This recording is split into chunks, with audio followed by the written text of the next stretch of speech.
ఇప్పుడు మనం వినబోయేది అతి ముఖ్యమైన విషయం. దయచేసి పూర్తిగా వినండి.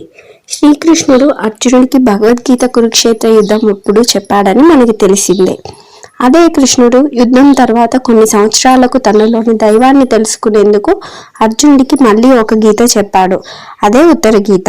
ఈ ఉత్తర గీతలో శ్రీకృష్ణుడు మానవ దేహం యొక్క గొప్పతనం ఏంటో, అందులోని రహస్యాలు ఏంటో మనకి చెప్తున్నాడు.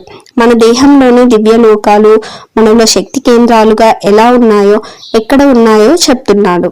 అవేంటో చూద్దాం. అమరావతీంద్రలోకోస్మిన్ నాసాగ్రే పూర్వతో దిశి అగ్నిలోకో హృతిజ్ఞేయశ్చక్షుస్తేజో వతీపూరి. అంటే మన దేహంలో సుషుమ్నా నాడిలో తూర్పున నాసికాగ్రాన ఇంద్రలోకం స్వర్గం ఉంది, హృదయాన అగ్నిలోకం ఉంది, కుడి కన్నులో అగ్నిదేవుని పట్టణం ఉంది. యాం యాం సంయమిని శ్రోత్రే యమలోక ప్రతిష్ఠిత నైరుతో హ్యదత్పార్శ్వే నైరుతో లోక ఆశ్రిత. అంటే మన కుడి చెవిన యముని లోకం, ఎడమ చెవిన నివృత్తి లోకం ఉంది. విభవాతి ప్రతిచ్యాంతు పృష్ఠే వారుణికాపురి వాయోర్గంధవతి కర్ణపార్శ్వే లోక ప్రతిష్ఠిత. అంటే మన దేహానికి పడమర దిక్కున వరుణదేవుడి పట్టణం, ఎడమ చెవికి దగ్గరలో వాయుదేవుని గంధవతి అనే పట్టణం ఉంది. సౌమ్య పుష్పవతి సౌమ్యే సోమలోకస్తు కంఠతః వామకర్ణేతు విజ్ఞేయో దేహమాశ్రిత్య తిష్టతి. అంటే మన దేహానికి కంఠం నుండి ఎడమ చెవి వరకు కుబేరుడికి సంబంధించిన చంద్రలోకం ఉంది.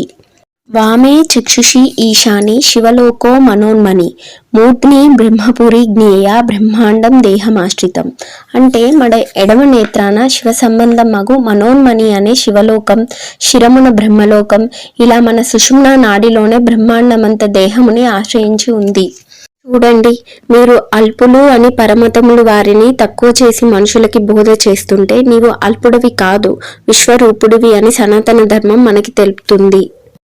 పాదాధ శివోనంతః కాలాగ్ని ప్రళయాత్మకః అనాయమ మదశ్చోర్ధ్యం మధ్యమంతు బహిశివం. అంటే పాదముల క్రింద అనంతుడైన శివుడు ప్రళయకాల రుద్రుడై ఉన్నాడు. పైన మధ్య లోపల బయట మాయారహితుడైన శివుడున్నాడు. అత పాదోతలం విద్యాత్ పాదం చ వితలం విధు వితలం పాద సంధిశ్చ సుతలం జంగముచ్యతే. అంటే మన పాదాల కింద అతలం, పాదములలో వితలం, పిక్కలలో సుతలం, మోకాళ్లలో మహాతలం, తొడలలో రసాతలం, నడుమున తలాతలం, నాభి కింద పాతాళం. భూలోకో నాభిదేశస్తు భువర్లోకస్తు కుక్షితః హృదయం స్వర్గలోకస్తు సూర్యాది గ్రహ తారకాః. అంటే బొడ్డున భూలోకం, కడుపులో భువర్లోకం, హృదయాన స్వర్గలోకం, ఆ స్వర్గంలోనే సూర్యుడు, నవగ్రహాలు, అశ్విన్యాది నక్షత్రాలు ఉన్నాయి. సూర్య సోమస్స నక్షత్రో బుధ శుక్ర కుజోంగిరా మంతశ్చ సప్తమో జ్ఞేయః ధ్రువోంత స్వర్గలోకతః. అంటే మన హృదయంలోని స్వర్గలోకంలోనే సూర్యుడు, చంద్రుడు, బుధుడు, శుక్ర, కుజ, గురు, శనీశ్వరుడు మరియు నక్షత్రాలున్నాయి. ఆ స్వర్గలోకంలోనే చివరన ధ్రువుడున్నాడు. హృదయే చ మహర్లోకం జనోలోకంతు కంఠతః తపోలోకో భ్రువర్మధ్యే మూర్ధ్ని సత్యం ప్రతిష్ఠితం హృదయే కల్పయన్ యోగి తస్మిన్ సర్వసుఖం లభేత్ ఏవం బ్రహ్మాండ నిలయం తస్మిన్ దేహే ప్రతిష్ఠితం. అంటే మన హృదయంలోనే మహర్లోకం, కంఠాన జనలోకం, కనుబొమ్మల మధ్య తపోలోకం, శిరస్సు నందు సత్యలోకం ప్రతిష్ఠించబడి ఉన్నాయని తెలుసుకోవాలి. ఇలా మన హృదయమున సమస్తముందని, మన దేహం బ్రహ్మాండ స్వరూపమని తెలుసుకునే యోగిగా, సత్యాన్వేషిగా ఆనందంగా ఉండాలి. మన ధర్మంలో ఎంత లోతైన విషయాలు ఉన్నాయో చూడండి. 1-2 పుస్తకాలకు పరిమితమైనది కాదు మన మతం. అనంతమైన సత్యమైన శాస్త్రం మన హిందూ మతం. మనలోని ఎన్ని లోకాలు, శక్తి కేంద్రాలు ఉన్నాయో చూడండి. మనం అల్పులం కాదు, విశ్వరూపులం.